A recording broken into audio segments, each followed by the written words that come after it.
Ito na naman ang mainit na balita mula sa mundo ng politika, isang matinding isyu ang lumutang sa ating gobyerno ngayong araw.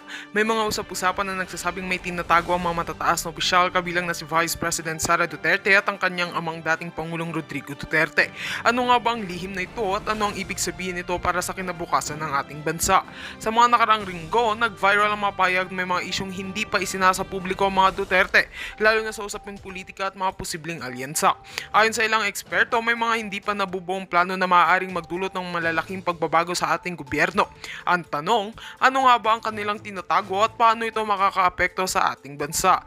Maraming tanong ang mga tao at hindi ito nakaligtas sa atensyon ng mga kritiko. Sinabi ng mga ilang analyst na may malalaking hakbang ang posibleng ginagawa si VP Sara at ang kanyang ama, lalo na sa mga darating na halalan at sa kanilang mga ugnayan sa iba pang mga politiko. Isang bagay ang tiyak, ang mga susunod na linggo ay magiging puno ng tensyon at intrigang politika.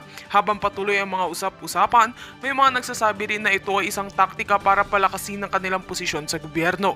Hindi rin ligtas sa mga miyembro ng administrasyon mula sa mga tanong, lalo na sa mga naglalabas ang aligasyon ng korupsyon at hindi tamang paggamit ng kapangyarihan. Ang resulta, isang malupit na pagsabok sa mga darating na araw na posibleng magdulot ng malalaking pagbabago sa politika ng bansa. Kaya't mga kababayan, patuloy nating susubaybayan ang mga susunod na kaganapan. Ano ang magiging epekto ng mga pagsabog na ito sa ating mga leader at sa buong bansa. Abangan natin ng mga susunod na developments sa isyong ito. At yan nga mga balitang ating pagkakatutukan, at kung bago ka pa lamang sa aking channel ay huwag kakalimutang mag-like, share and subscribe para updated ka sa aming mga bagong balita dito sa Tatak Pinas.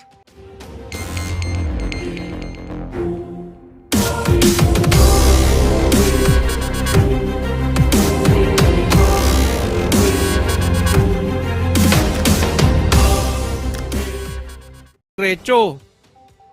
Gusto nito sure win. Walang kalaban. Bayaran ng kalaban o eliminate ang kalaban.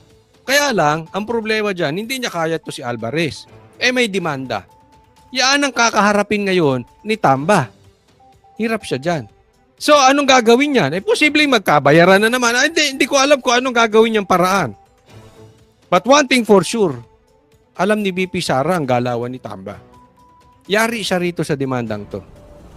Sa kadahilanan po na siya po ay may ginawang krimen dito sa budget ng 2025.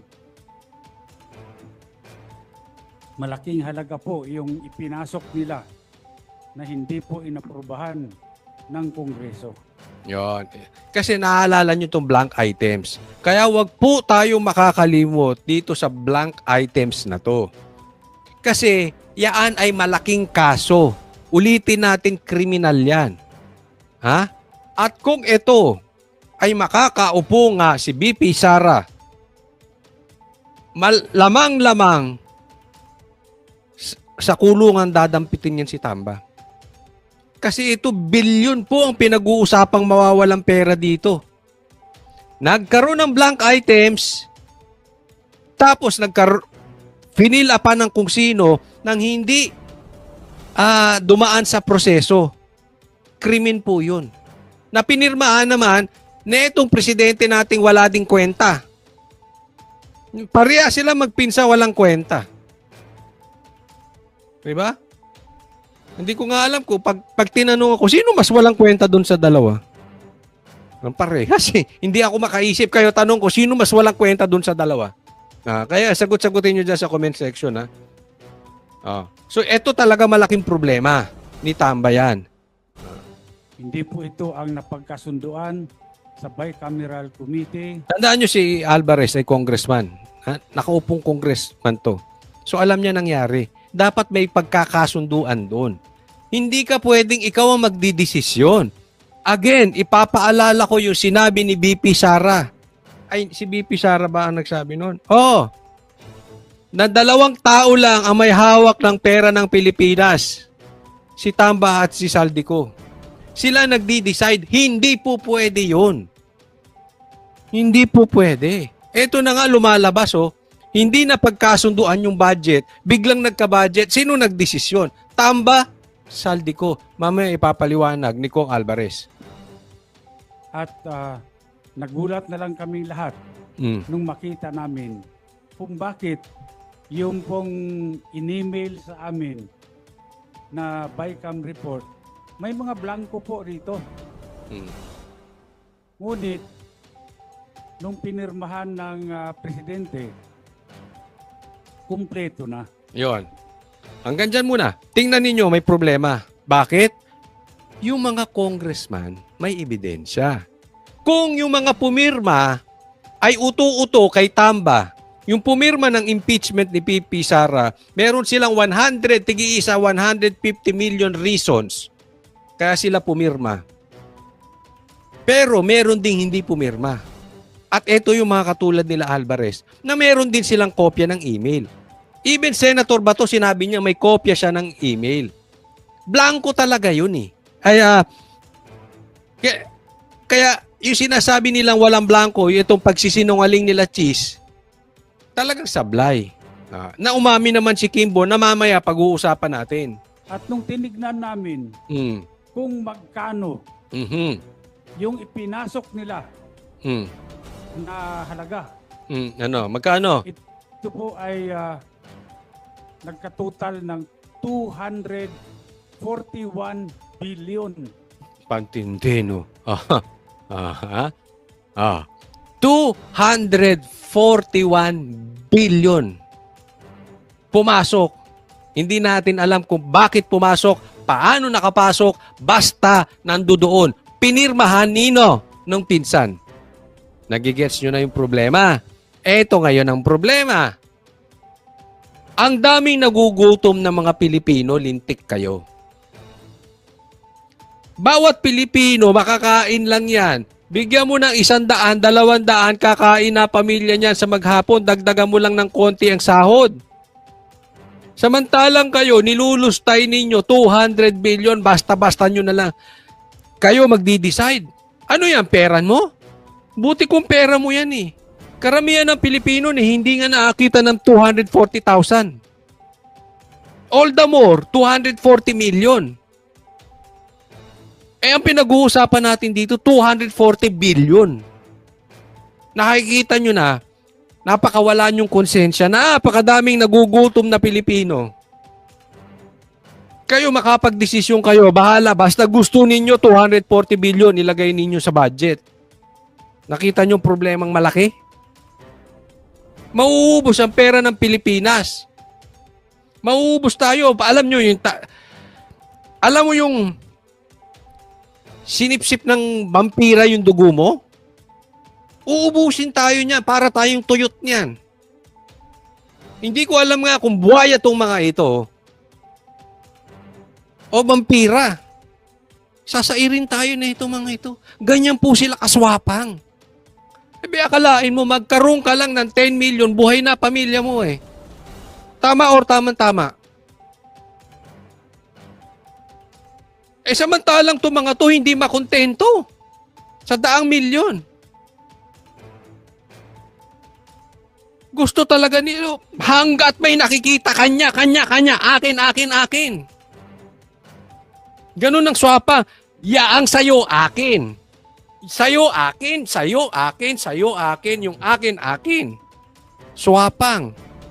Ngayon po, ewan ko kung matatawag natin na typographical error yan o grammatical error. Hindi po, mali. Napakalaki po ng halaga. 241 billion. Wala pong ganung halaga ang inaprubahan ng BICAM.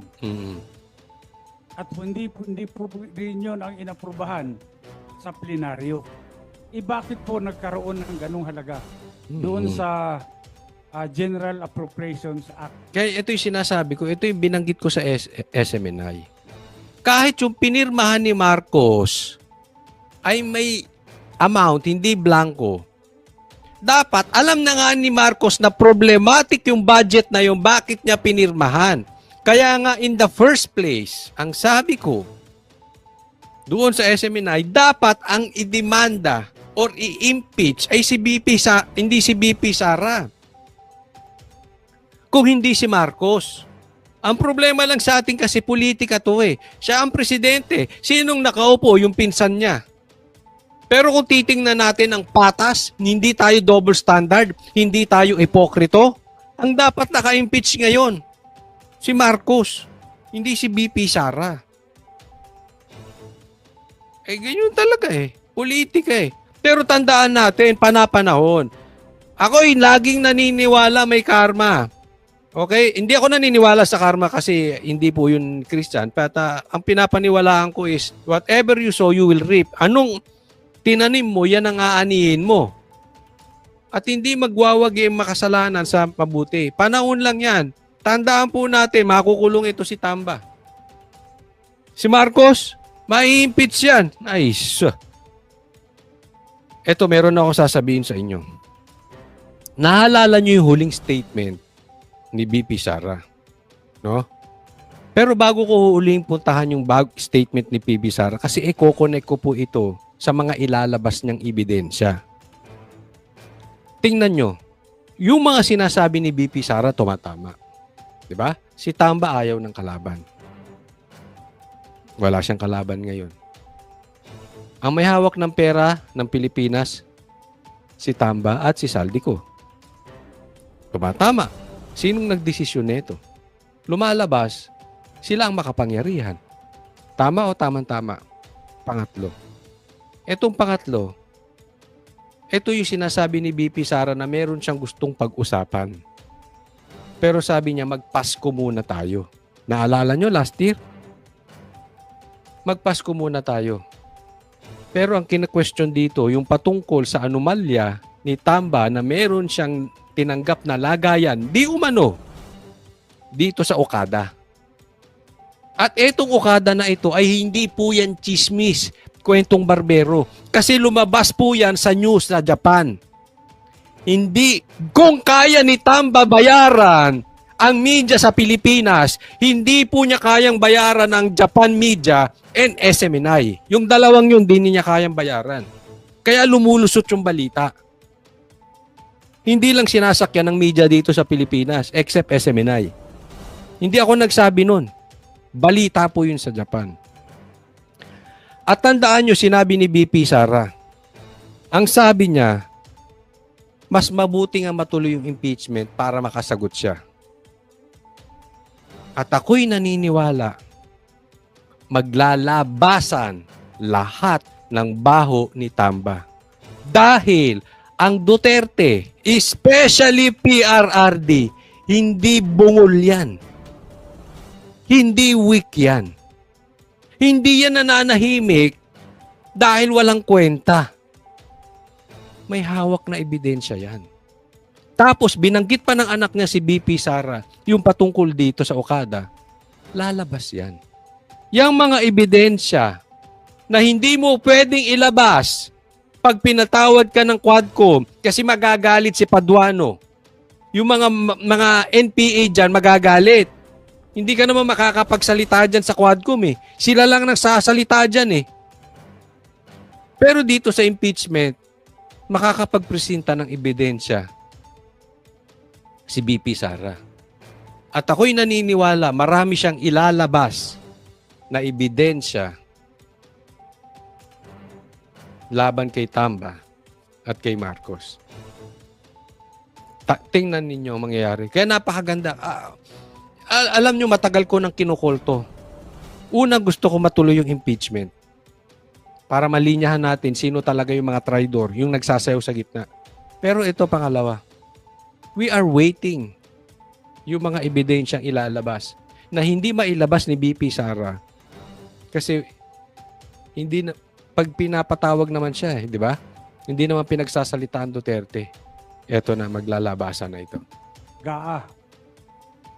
Kanya po, ako bilang isang nakaupong congressman, ay kinakailangan ding ipakita ko sa taong bayan na kung merong mali, siguro kailangan din natin panagutin kung sino yung may gawa ng krimen.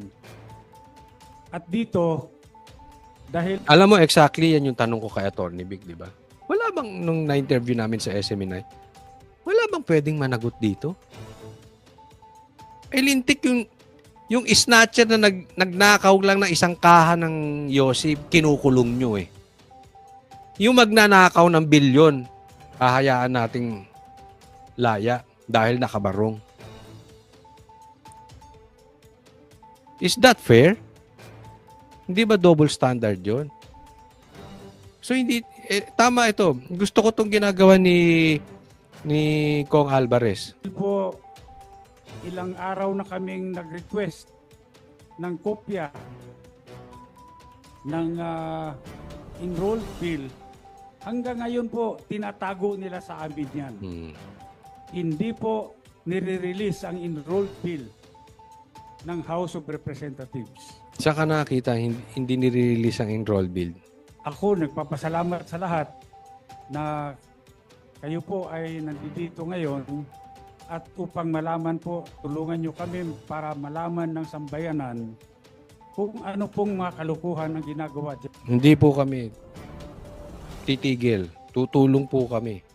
Kailangan malaman to ng taong bayan. Kami Banateros, kami sa SMNI, hindi po duwag. Asahan nyo yan. Sa Kongreso. Tama po yung sinabi ni former Speaker Bebot Alvarez. Kasi maliwanag naman na dapat yung Bicameral Conference Committee report. Tama po yung sinabi ni former Speaker Bebot Alvarez. Umulit. Kasi maliwanag naman Sa kanila na yun, sa dapat kanila. yung Bicameral Conference Committee report ay i-approve yan ng House at i-approve din yan ng Senate.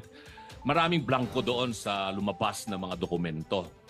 So, may narinig ako na statement, hindi ako nagkakamali, ay galing kay Congresswoman Kimbo. Ang nagsabi na yung technical working group ang gumawa na ng Kasi naman, nilaglag sila ni Kimbo. Bawal yun. Yung nag-fill up ng hindi allowed ang technical working group na mag-fill up ng blank items. Hindi sila congressman, hindi sila senador. Yan ay pinagkakasunduan, dinidebatihan, pinag-uusapan. Hindi kaya basta pwede magdi-decide. Pero wag nyo kaming lokohin. Ha? Hindi ako naniniwala na technical team ang nag-ano nun. Loko-lokong congressman at senador nag-fill up nun. Yun ang totoo niyan. Kaya lang ngayon, lumalabas ang baho, ginagawa nyo scapegoat itong mga staff nyo. Gago ba yung staff? Para sila mag-fill up ng bilyon-bilyon. Baka yung staff na yan, hindi nakakita ng milyon yan eh. O, makakita man sila ng milyon, hindi siguro abot ng 500 milyon. Tapos mag-fill up ka ng bilyon? Hindi po, wag tayong maglokohan. Either may go signal yan ng isang naghahari-harian dyan sa Kongreso o sa Senado na mayroong utos sa ibabaw. Or sila mismo nag-fill up. Huwag niyong gawing panakip, butas o scapegoat etong mga staff nyo. Niloloko nyo. Kayo talagang pamilyang Marcos, mambubudol kayo. Ba't nakakadali na naman si Marcos? Pamilya nila yan eh. Talagang niloloko nyo taong bayan. Inaaraw-araw nyo eh. Panloloko lang tarang ginagawa ninyo. Ngayon, lolokohin nyo na naman kami. Na staff nyo tumitira niyan. tinatawag nilang insertion based on kung ano raw yung napag-usapan doon sa bicameral conference. Ang tanong, meron bang records of proceedings doon sa BICAM? Yun, exactly. Wala eh. Meron bang journal of proceedings? Wala. Kasi lahat yan naka-record. Lahat ng pinag-uusapan, lahat ng hearing nila dyan, lahat ng gagawin nila dyan, meron. Nakasulat po yan. Wala eh. So, blanco, yung na-email, biglang nagkaroon ng nagkaroon ng amount. Hindi na pag-usapan. Yun ang hinahanap. Asan ang usapan patungkol dyan? Ito namang presidente, sige lang, pinirmahan naman. Wala silang maipakita. So, dito siguro ay kailangang maimbestigahan mabuti itong mga members ng Technical Working Group. Technical Working Group sa Senado. Hindi, ang siguro imbestigahan dyan yung vice cam. Sila mismo kasi In the first place, hindi nga, kina-question pa ang legality niyang vice cam na yan. Oo. Pero meron pa silang pinupunto dyan. Hindi lang yung vice cam na yan. Meron pa nga daw magdidesisyon na iba. Bukod sa vice cam. Yan yung tinasabi nila sila Tamba. Technical working group sa Kongreso at sino-sino itong mga membro ng technical working group. At mag-execute sila ng kanilang affidavit. Kung talagang bang meron silang ginawang insertion dito o ano pa man para ma-fill in the blanks yung enrolled bill bago ipinadala sa Malacanang. Yun lamang po yung gusto kong maliwanagan dito. Dahil ay statement nang galing yan sa balita na napakinggan ko at nabasa ko na statement allegedly ni Congresswoman Kimbo na yung technical working group ay pinunuan itong mga blanco na nandito sa mga dokumentong lumabas na mga BICAM report na may pirma naman yung mga members Nayari sila ni Kimbo, no? Mamaya, explain natin mabuti yan. ng BICAM committee sa House at saka sa Senate. Sa tinagal-tagal ko ring staff, Speaker Bebot, dyan sa Kongreso magmula 87 hanggang sa Senado. Ito lamang yung kauna-unahang pagkakataon. For many years na naging staff ako dyan sa Kongreso at pati dyan sa Senado na nagkaroon ng bicameral conference committee na blanco na pirmado ng mga membro ng BICAM. Again, ngayon lang nangyari yan. Kailan? Ngayon, sa panahon mo, Marcos, ang daming milagro. Nangyari yan sa pamamalakad ng speaker na pinsa mong si Tamba. Ngayon lang. Ngayon 19th Congress. Ngayong presidente ka, Marcos, na mayroong blanco pirmado. At kung Ganyan ito kayo rin ay katindi. sinabit nila doon sa plenary session para i-approvean nila, asan nga yung enrolled bill? Sabi nga ni Speaker Bibot, wala pa hanggang ngayon. Sa akin, yun ang aking pinagdududa na bakit nagkaroon ng ganon na mga insertion. Ano po yung particular na kaso na isasampa? At sino-sino pa ho ang sasampahan ng kaso bukod kay Speaker Martin Romualdez? At kailan po ito isasampa? Sa aking pagkaalam, no, pwede akong i-correct ng aming mga abogado rito kung meron ako makaligtaan na pangalan. Number 1, siyempre si Martin Romualdez. Yung palakpakan. Number 1, si Martin, ididimanda. Okay? Ito, paiingayin ko. Ito, paiingayin nyo. At ito ang paiingayin nating lahat. Hindi yung impeachment. Kaya sinasabi natin ito ito talaga issue ng Pilipinas. Yung impeachment, wala yan. Andyan si BP Sara o wala, gawa-gawa lang nila yan. Etong bilyon nawawala, gutom mga abuti ng Pilipino dyan. At isipin mo, yung mawawala na yan, mapupunta yan sa ayuda. Para tayong ginisa sa sarili nating mantika. Yung nag-fill up niyan, marami dyan gagamitin para sa ayuda, para yung ayuda naman ay gawing legal na vote buying, tapos itong vote buying iboboto sila. So gumawa sila ng illegal para sila iboto, tapos tayo na magsasapir, tapos gagawin nila yan taon-taon. Bakit? Hindi nila inaamin yung mali nila Ang tao hindi umaamin sa mali, uulit-ulitin yung pagkakamali. So, taon-taon niyang gagawin nila yan. Yung blank items na yan. O, di ba? Niyari tayo. Pera natin, ang pangbibigay sa ayuda, para iboto sila. Galing, no? Di ba? Utak din to si Tamba. Utok, demonyo. Pangalawa, itong si Saldico. Yan, Saldico.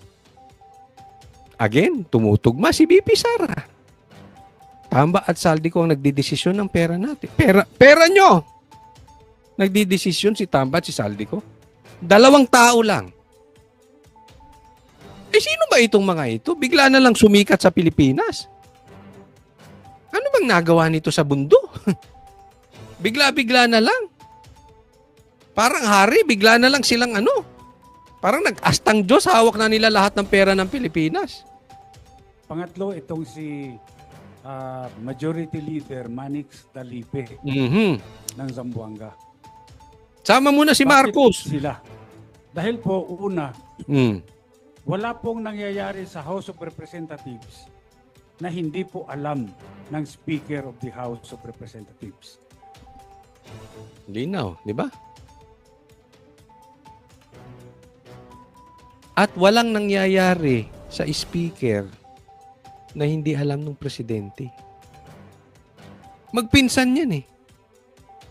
So lahat yan, alam ni Tamba. And alam ni Marcos. Kung hindi alam ni Marcos yan, inutil siya.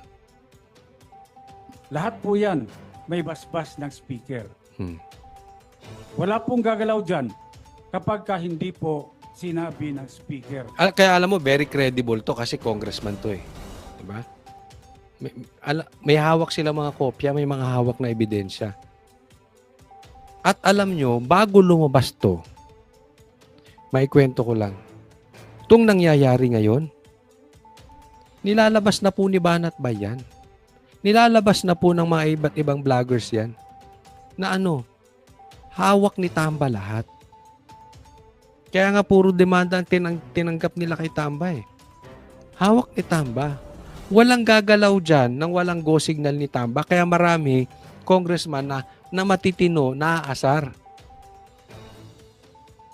Bakit kailangan kaming sumipsip sa'yo para mayroong makuha? Ganun ang datingan. Pero then again, lalabas naman ang katotohanan dyan eh. Ha? Ako naniniwala ako may bidyong hawak si BP Sara patungkol dito sa Okada. At yan, maglalabasan niyang isang-isa sa demanda at doon sa impeachment. Kaya nga po dito, sigurado ako, itong si Martin Romualdez ay talagang siya ang may pakana nito lahat. I agree with you, Kong. Siya ho ang author nito. Correct. Ngayon, siyempre ako gusto ko rin magpasalamat kay Congresswoman Stella Kimbo. Dahil kung meron mang tunay na bayani dito, si Congresswoman Stella Kimbo. Yo, palakpakan naman. Siguro ito si Kimbo, pinapagalitan na ito. Ito, kukwento ko ha. Na-i-vlog ko rin po yan eh. Noong ini-interview si Kimbo, tumatakbo pa yan. Halos mangiyak-ngiyak yan dahil ini-interview ng media, iniiwasan niya. Naalala niyo yon?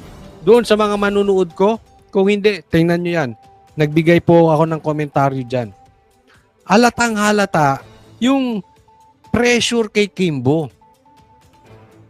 Tumatakbo siya, iniiwasan niya, pinagsasalita niya yung staff niyang hindi ko maintindihan kung bakit epal ng epal. Di ba? Iwas siya. Tapos kinabukasan, meron na siyang statement. Naghanda lang pala. Ang problema, mali yung paghahanda niya. Umamin. Di ba? Ang magnanakaw, hindi dapat umaamin. Ang manloloko, hindi umaamin yan. Di ba? Alam ng mga kalalakihan yan eh. Oh, hanggat kahit ka nakapatong na, hindi pa rin umaamin eh. Oh, silang mga kalalakihan, hindi ako ah. Di ba ganyan ang style ng mga lalaki? Oh, kaya lang, hindi lalaki to si Kimbo. Ano nangyari? Umamin. Yari siya ngayon kay Tamba. Kasi ang style ng politiko, tanggi ka lang ng tanggi. May ginawang Okada, tanggi. Adik ka ba? Tanggi. Magpapa-hair follicle test ka, tanggi. Tanggihan mo lahat. Kahit alam na ng taong bayan. Kaya lang ito si Kimbo. Siguro bagito. Bagito sa pagnanakaw, bagito sa panloloko. Kung ano ba yan? Basta bahala na kayo. Oh, napaamin. Siya ang hero ngayon. Diba? Kasi, kakampi nila yan eh. Alam mo, ang balat niyan Tamba. Oh, ang dugo lumalabas dyan, buhaya. Magkakaano yan eh, magkakatropa yung mga yan. Diba? So, very credible yung nagsasalita ngayon si Alvarez na congressman, pero mas credible to si Kimbo. Bakit? Kakampi eh. Dahil siya mismo ang umamin na maraming blanco ang BICAM report. Ngayon, Bakit nagkaroon ng 241 billion na additional budget doon sa sa gaan na pinirmahan ng Pangulo? Anong problema? Ito doon sa mga hindi pa po nakakala. Anong problema ba kung umamin? Kasi tinatanggi nila yan. Tinatanggi nila na may blanco. Inamin ni tinatanggi nga nila Chis yan. Kung sino-sino dyan, tinatanggi yan. Inamin ni Kimbo. Di ang dami niya nalagay sa alanganin. At pag inamin mo yan, ibig sabihin, meron tayong problemang malaki. May kriming nagawa. Parang halimbawa ay merong murder. Pwedeng itanggi. Diba? Pero si Kimbo, inamin niya na merong dead body. Tapos sila dyan. Bakit nagkaroon ng dead body? Halimbawa lang po, ba't nagkaroon ng dead body doon sa gitna nyo? Ganyan po ang pag-amin ni Kimbo. Wala na silang lusot. Dapat patunayan nila bakit namatay yan, hindi nila kasalanan. Ngayon, same thing with Kimbo. Dapat patunayan nila tamba sino nag-fill up niyan at hindi nila kasalanan at hindi sila ang nag-fill up. Pero until now, walang umaamin kung sino nag-fill up. Ang tinuturo nila yung staff. Hindi pwede yon. Walang kapangyarihan yung staff. At kaninong staff yon? Naintindihan? So, huli sila dito. Nailaglag talaga sila ni Kimbo sa pangyayaring ito. Ngayon, yung mga media, pwede rin nyo rin mag-request. Request nyo sa Kongreso kung mabigyan kayo ng kopya ng enrolled bill. Bakit mahalaga ang enrolled bill? Kasi dito natin makikita kung ang enrolled bill ba ay faithful reproduction kung ano yung inaprubahan ng Kongreso sa plenary. Dahil kung ito ay magkaiba, ay malaking problema yan. Yun. So kung ano yung napagkasunduan, dapat i-produce. Ang problema, hindi nga nila pinuproduce eh. Kasi I'm sure may pagkakaiba yan kaya hindi nila ma-produce. May sasabit na naman. Tanungin mo ngayon kung Alvarez, si Kimbo, baka mapaamin na naman eh. Kung asan yung enrolled bill. Baka mailabas niya. Pitpitin nyo ngayon si Kaya sabi ni Alvarez eto tanungin yung media, baka pwede nyong tanungin. Tanungin nyo na